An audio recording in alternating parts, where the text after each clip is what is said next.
Hey everyone, welcome back to Casey 3D Sparks. Today we're going to be creating a foot bridge and it should only take us a few minutes to model and then we'll go ahead and go straight into the printing video. Basically all you want to do to get started is we will actually start with our default cube here. We will go to the scene tab, change the units to inches or whichever one you prefer to work in, of course. And I changed the display grid floor scale to 1/4 of an inch. Once we have that set up, we can jump right in to fixing the dimensions of our cube. So for the x-axis, I want to go ahead and change that to 2 inches. The y-axis, I'm going to do 4 1/4 inches. Basically, I'm just pushing the limits of my printer. And then we will do 0.25 inches. Going to tab into edit mode, go into top view, and we will cut it here and add a loop here. Control R, just hit escape to make it go directly in the center.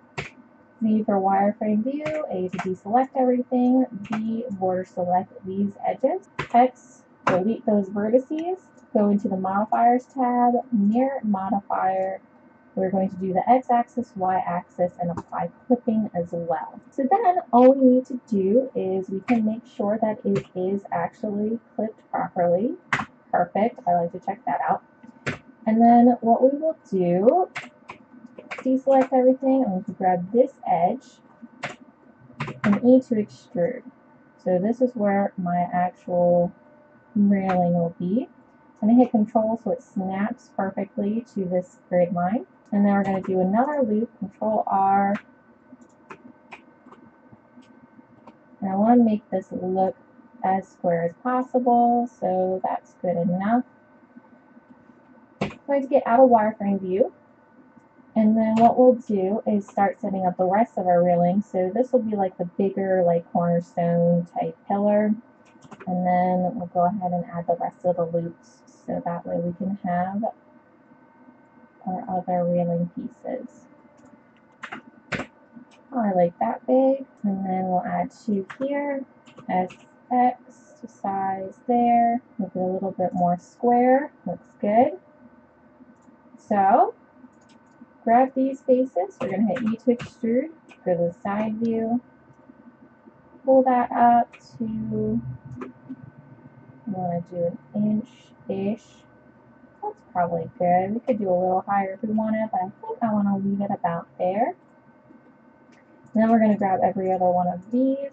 Except for this one, actually we'll do Control R, because since it's in the center, it'll be shared with the other side.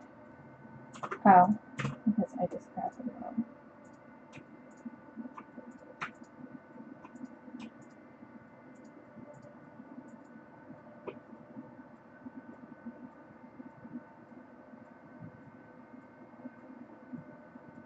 Cool.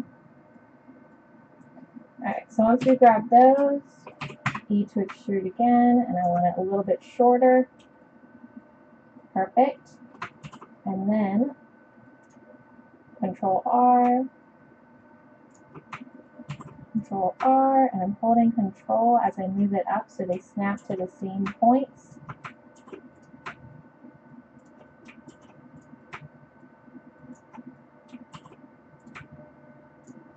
Perfect.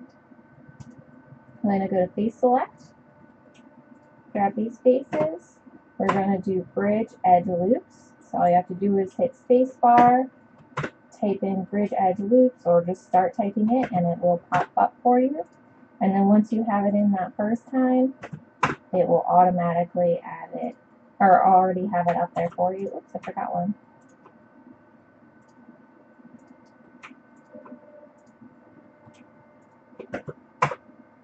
Perfect. So then, I also want to add a subdivision surface modifier. Crank that up to 2. I am going to sharpen almost everything, and I'll unsharpen a few things later. So first thing we want to do is deselect all of that, grab this center piece here, do connected for proportional editing, and start bringing this up.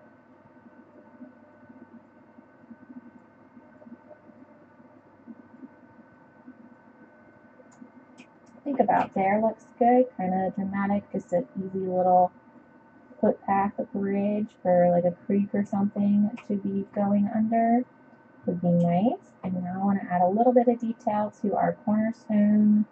I know it's, I'm going for a wooden look, so I just don't know what else to call this pillar. Let's do 2 loops here. And we'll do another one in the center. Whoops, turning proportional editing off.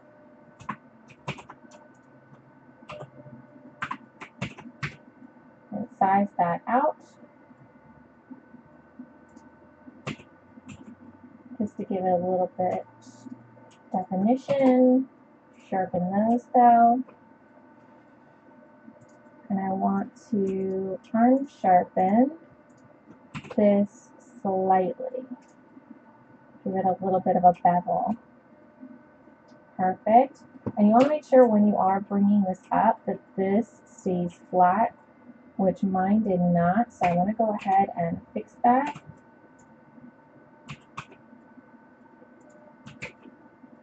Perfect. Very important to make sure that that's flat so it does sit properly on your table. All right, and there we are. So obviously you can have a lot more fun with the play of the arch of the bridge and then the other decorations that you can put on the corner pillar, or you could do different patterns for the bridge railing and all that fun stuff. I think I want to bevel this a little bit too, so I'm going to do Shift E and unsharpen it slightly just on the top to give it a little bit more of like a worn look. And you know what, I think I'm going to leave the bottom.